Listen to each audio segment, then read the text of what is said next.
And so with us, this Sierra or the white is the same as the base cost.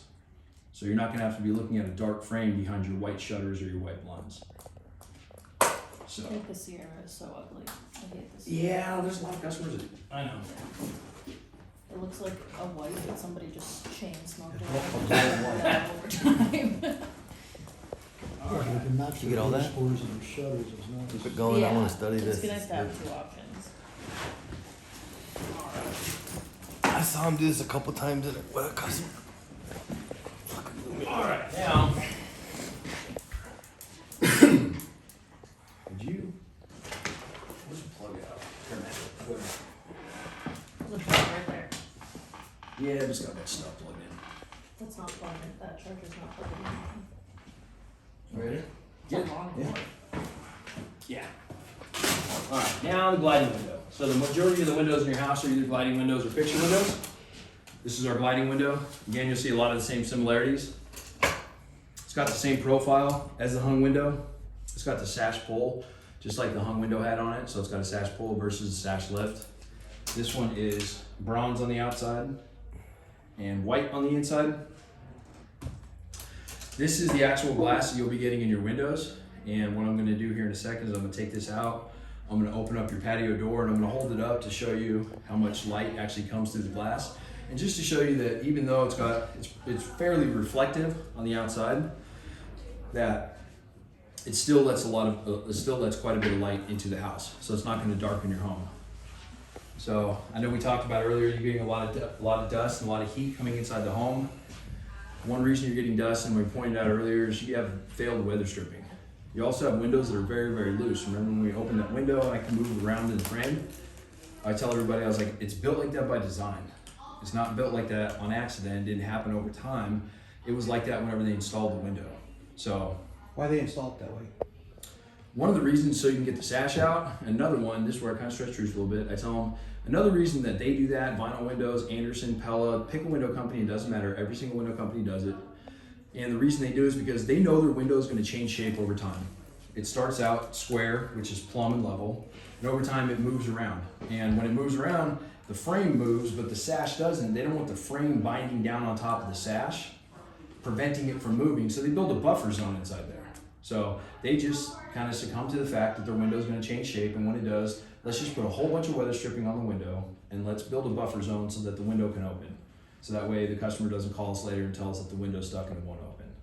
Well, the engineers at Marvin saw that as a problem, right? They said, why should we build a window that moves around in the frame? Why don't we just build a window that's tight enough that it doesn't move in the frame, and then we can use less weather stripping, and at the same time have the only gliding window on the market with no weep holes on the backside.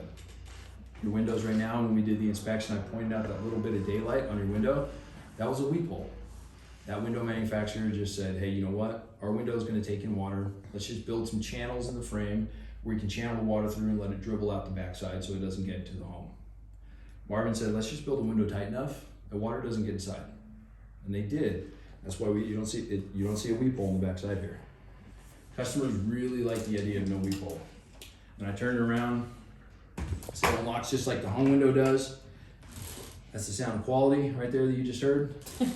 They always laugh, and I tell them no. It's not. And I tell them the reason I say that is because you hear it. Yeah. I just need to lube the bearings. So, but you open it up.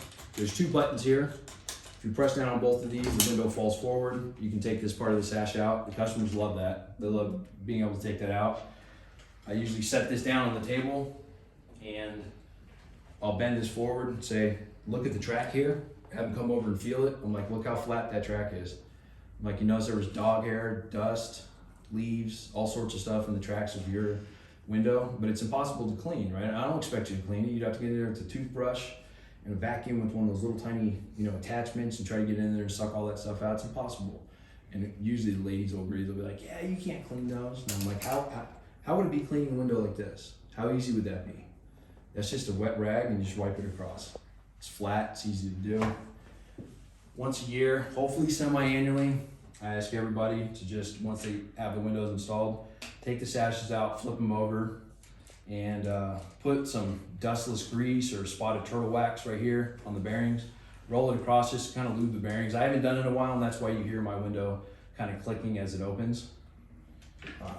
Put the window back in place. You just set it here, press down on these, press back, and it goes in place. If you'll notice, and I brought it up on the hung window earlier, it's the same type of weather stripping here. Again, it's Duralon. There's one piece there, there's one piece here across the top, then there's a flap right here that the window sits up against whenever it closes. These are the only 3 things that we need for any type of weather stripping on this window.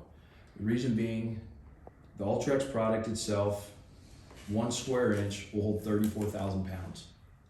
It's always gonna stay plumb, it's always gonna stay level, it's always gonna stay square. Because it does, when this slides across, you know every point of contact this sash is gonna make when it goes across the track here. So they only put weather stripping where they need it. So that way when the window's closed, you're not staring at weather stripping. And you slide it across, and so like when your window, when we slid it around inside the opening, you remember that? If you look here, this window doesn't move inside the frame. It's built very, very tight. Again, that's why you have the sash pulls. When you close it up, lock it in place, it's a sealed window. If it's upstairs, you can take all the screens out from the inside. So, any questions about the gliding window that I went over, or how we're gonna tackle the dust that you guys have with this weather stripping versus what you got? No? Okay, good. I layer on security too on it too. Do you? How, yeah, there's the tabs up top because with Right. the vinyl windows, you could literally, I've had people show me they had like a big suction cup, and if the window was unlocked, they could lift up the window and push it into the house Yeah. and just break in with a suction cup if you forgot to lock the window. Yeah, I usually, I rattle the windows when I come up to them, at least a couple of them, because they all rattle really, really bad. So I rattle them, you know, I'll push on this. There's no rattling on this window. Remember how your window rattled? So it's just a very, very tightly built window. And it's got mitered edges on the corner. It's got this nice little bevel here, you know, kind of mimics the look of a wood window. You know, what do you guys think of the look? Billy, don't lose your train of thought. I have to interrupt you real quick because Yeah. this is like the second time you're killing it. First and foremost, like I'm glad you guys are recording this, and I'll edit this out of the recording. But I want you to be careful with telling them about like whatever you are talking to them. You say your windows. Oh, Like we don't want them to start defending those windows. You know, so those windows, the ones that are currently in the home, that way you're alluding to them going away, you know, the Right. ones that are currently in the home, the ones that the builders put in, the ones that the people before you put in, you know, those windows. So keep doing what you're doing, but I want us to start using like those windows. Be careful about saying your windows. all right. And then keep going. Beveled edges, nice, beautiful, tightly put together. Right. All right. Let's scoot this stuff out of the way. So I'm going to do the heat lamp portion, and I'll tell them, you know, I'll say, I don't know if somebody else has come out and done a heat lamp demonstration for you. Yeah, I've already had somebody do it. Okay, well, I do mine a little bit differently than I've ever seen anybody else do it. I could take a heat lamp and hold it up against a piece of paper for a second. You could touch up, you could put your hand here, and you wouldn't really feel the heat bleed through, or it's going to stop a lot of heat. There's no energy efficiency to paper, would you agree? And what they probably did is they probably put the heat lamp up against here, say, go ahead, touch the glass, and you're like, oh my gosh, I can't feel the heat, right? They really didn't do anything. So your glass in your window, and this is where I take time to go over, I pull this out and I always go over how glass is built.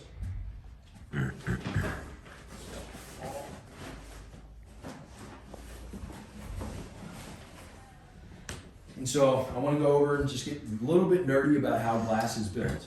So the way that a dual pane unit is built, and some people know, some people don't, there's 2 single pane pieces of glass. There's something called a spacer in the middle, literally spaces the glass apart.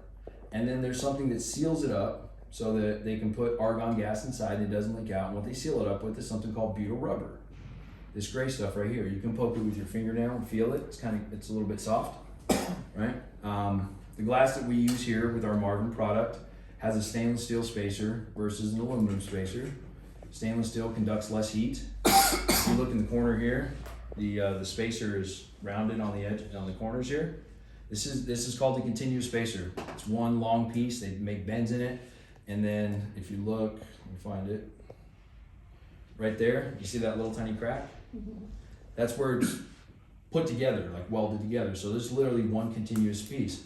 Now let's go ahead and take a look at your windows here. Now this right here is an aluminum spacer that's in your window, but you see this crack right here in the corner, and then go over and look at it. I'm like, that means that you have one spacer down on the bottom, one spacer on the top or on the side, and each side has a separate spacer. And typically what they do is they wrap one piece over the other, they put a screw through it to hold it together, and then they'll put some silicone there to kind of make a seal.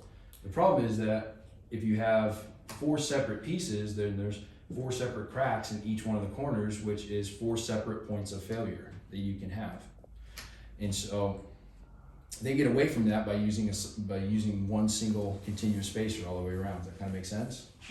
So you're gonna have your piece of glass on the outside, and your low E coatings are gonna be on the inside of that piece. And the way the low E coatings are put on, they use silver oxide. There's like 14 different layers on here. There's primer coats, base coats, there's low E coats. You know, there's coats on top of the low E to make sure that it stays. It's just like kind of like painting a car, right? You put down your primer coat, then your paint, then you put all your different coats on top of that to make sure that your paint doesn't come off in the sun. They do the same thing with low E coatings.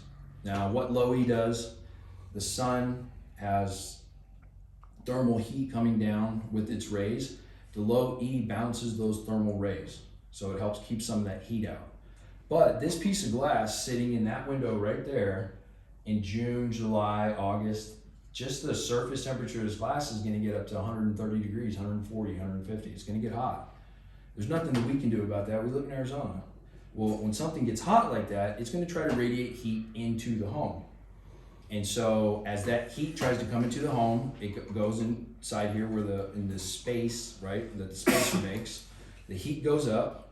You have cold air inside your house. That cold air comes in and goes down, and it'll create a convection that'll start to roll inside there.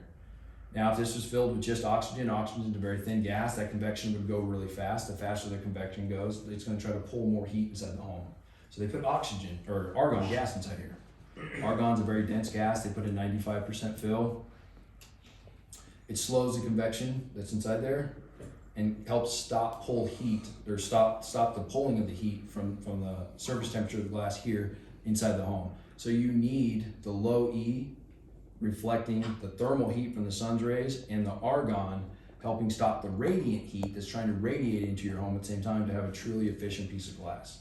Does that make sense? So they may not be perfect, but a lot of customers appreciate the fact that I go over the glass, because other companies don't. They're just like, yeah, we have argon gas, we have low E coatings, and they don't even know what they do, right? And if they have a question about the glass after, or when I get down to the end, that's just another reason for them to say, I gotta think about it, right? So I just try to give them as much knowledge as I can. And I always make a joke about it. I'm like, was that too nerdy? And they're like, no, that, you know, thank you, we appreciate that. So, and I tell them, so now I'm gonna do my heat lamp demo for you guys. I'm gonna turn this to the side just because this light's very, very bright. And I'll have you get up here in a second, come over and touch the glass. But this heat lamp right now is 455 degrees. Commercial heat lamps, what they keep food hot with, or you might see them in like a resort in a bathroom. The inside of your glass pane here currently is 77.7 degrees. And so what I'm gonna do, instead of just putting this on here for a second and showing you how much heat it keeps off, I'm gonna put this heat lamp on here and get this side of the glass to at least 130 degrees. It's gonna mimic how hot your glass would be in June, July, August in that window over there. And then we're gonna check how much the temperature went up on the inside. So you'll know how your window's gonna perform in the middle of the summer. Does that kind of make sense? Mm-hmm. They agree. So I always tell them, like, we can't stop all the heat. We just can't, it's glass, right? But we can stop a majority of it. Now, one of your problems isn't just that you have bad glass, you have a frame that's transferring heat into the home. And so I'm gonna get this heat lamp over by the edge of the frame, and it's gonna get hot, but at the end, the glass is gonna be hot enough that if you touched it, it would blister your finger. But I'm gonna have you touch the frame, and you're gonna see it's warm, but it's not hot. And that's just the magic, that's what fiberglass does, right? It's a temperature ignorant product. It's not gonna transfer any of the heat to your home. So let me pull this over here, keep the glass up. And I'll have them touch the glass like right now. I'll have them feel it. They come over and feel it, they're, yeah, it's cool. And I'm like, and anybody can do that. What I'm doing right now isn't a magic trick. Anybody could hold a heat lamp up to a piece of glass for a few seconds, have you touch it, it's still gonna be cool on the inside.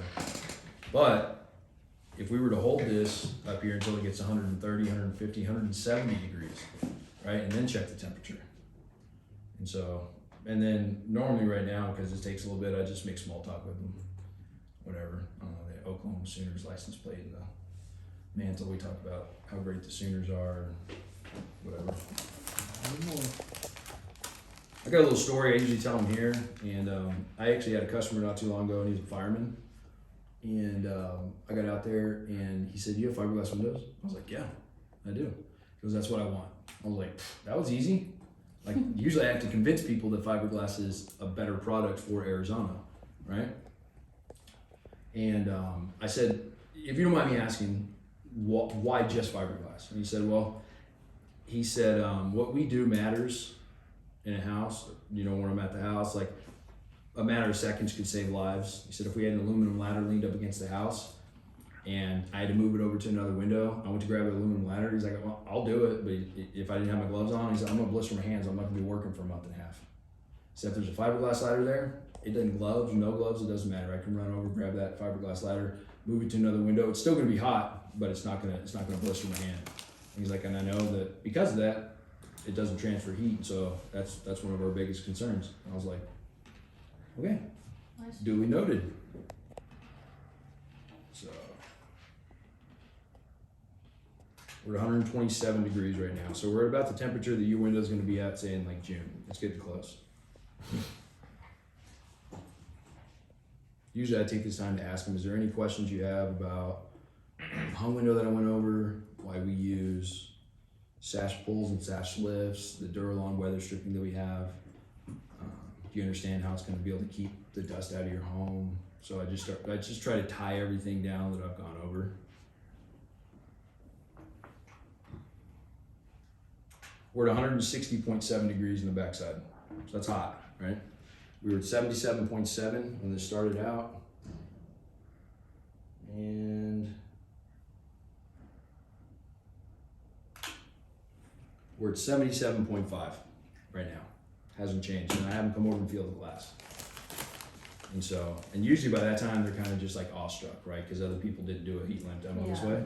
And then I say, "So here's the best part. I'm gonna turn this off. That glass is 170 plus degrees right now. So don't touch the glass, but do me a favor and touch the frame right here. Put your fingers on it. Touch it.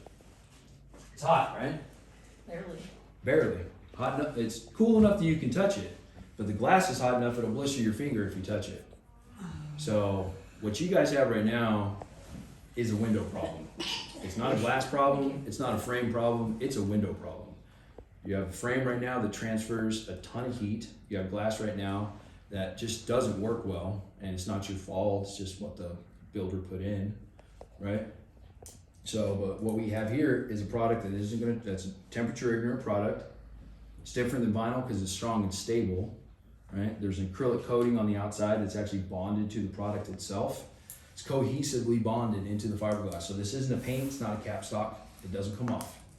Can you scratch it? Sure, but you'd have to go up with a claw hammer and dig at it. It's a normal wear and tear, it's not gonna scratch off. And acrylic being what it is, has an R value to it automatically, a small R value. But acrylic is what they put in paint out here if you want paint to last 25 years. It's called elastomeric paint. It's expensive. One 5-gallon bucket covers 75 square feet versus one 5-gallon bucket of normal paint covers 350. But you put it on, you don't have to paint your house for 25 years. And that's because of the acrylic that's in there. A lot of people have heard of elastomeric paint or acrylic-based paint, right, that you can do. And it's expensive. It's gonna cost, 5 times. I tell them, where your normal house costs you $5,000 to get painted, elastomeric paint will cost you $25,000. It's 5 times the cost of normal paint because it takes so much more of it to cover the amount of square feet that you have in your home, but you only paint it once in a lifetime. The acrylic here helps do the same thing with fade protection, and then it also gives another layer of protection to the fiberglass so that way the fiberglass hairs don't become exposed. That's the problem with other vinyl windows is once they're exposed and they get wet, they start to mold. So any questions about the effectiveness of the glass, the weather stripping, anything that I went over? Nope. That's it. That's what I do in the house. It takes about 20 minutes probably Wow. to do my demo. I got a lot of work to do.